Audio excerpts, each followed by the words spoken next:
Bonjour, la Bible dit dans Néhémie 4 au verset 18, chacun d'eux en travaillant avait son épée sainte autour des reins.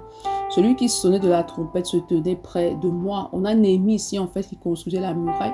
Et pendant qu'il construisait la muraille à Jérusalem, il y a Sambala et Tobidja et leurs amis en fait qui s'opposaient fermement à ce que cette muraille soit construite en fait. Donc ils ont mis plein de pièges. Malgré justement tout ce qu'ils ont fait, Néhémie continuait de travailler. Il ne regardait pas à tout ce qu'ils étaient en train de faire, mais il continuait l'œuvre que le Seigneur lui avait confiée. Donc, il est important lorsque tu marches avec le Seigneur, que tu ne laisses pas les combats, les difficultés, la fournaise ardente t'empêcher de servir Dieu, de stopper dans l'œuvre que le Seigneur t'a confiée. La Bible dit que celui qui se relâche dans son travail, en fait, est frère de celui qui détruit. Ce qui veut dire que lorsque tu te relâches, en fait, dans le travail que le Seigneur t'a confié, alors tu détruis même ce que le Seigneur t'a déjà accordé la grâce d'accomplir. Donc, il est important que face aux difficultés, face au combat, que tu agisses comme Néhémie, en fait, et que tu recommandes toutes choses entre les mains de Dieu, que tu laisses Dieu combattre pour toi, que tu laisses le combat à Dieu, mais toi, continue à œuvrer, toi, continue à travailler, toi, continue justement à rester concentré sur l'œuvre que le Seigneur t'a assignée.